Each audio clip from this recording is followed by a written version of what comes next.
time for me to make a mess of the house again. A little technology update or upgrade. So I've been using this screen. It's a nice 1080p high def screen as our CCTV monitor in the house. And it was mounted up on the wall up here and could select whatever camera we wanted to view, and that was cool. Then right below it was basically the same size screen, tablet that allowed me to control the house stuff. Actually, usually I had it in full screen like this. So then I had just taken a regular tablet, taken the back off of it, anchored it to the wall, and clicked the tablet back in, little charge cable. I mean, it was cool, it worked, but wanted to do a little bit of a cleaner looking and cooler looking setups. So I picked up this portable monitor because I like how thin and perfectly flat it is all the way across. So it's going to make installing it really easy. All the connections are built into the little base here that works as a kickstand. You know, I could actually just mount this thing to the wall and it'd probably be fine and it would look okay. But, oh, it's also touchscreen, of course. So this is going to let me do anything I want, really. I mean, it's a full computer. I'm going to run it off an old Chromebook, so that's free. A couple of cables and adapters to make the touchscreen and HDMI, everything work together. And I just made myself up a nice little frame, and I ripped it on the table saw so I can set that screen into this frame. And then I've got some caps that'll go over the screws, and we'll get that mounted to the wall. Hopefully everything works. Probably won't because it's me, but stay tuned. All right, I'm happier than a midget at a mini skirt convention.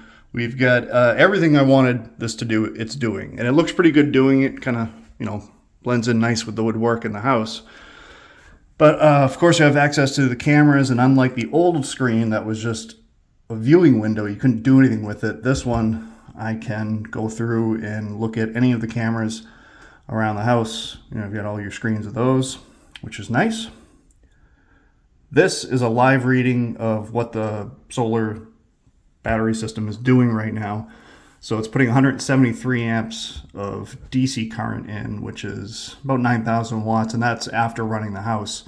That's the net positive, and then your state of charge of the battery bank that runs the house. So that's great. So a couple other cool things. So on this, I can also control the cameras. There's definitely a little delay there, but those cameras all move around.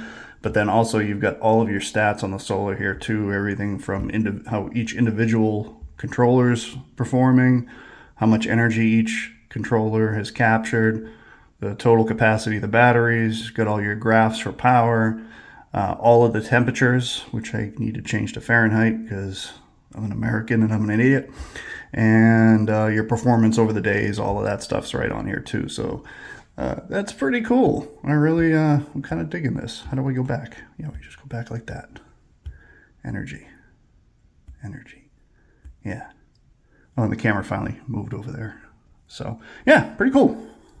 And then I carried over the automated thing. So this is all touchscreen obviously as well, but you can control everything, open, close garage doors, lighting, thermostats, pool, security. It's all on this one screen, which is really handy. You just pick the floor you want to adjust for lighting. You go in and it'll pull up all your different options.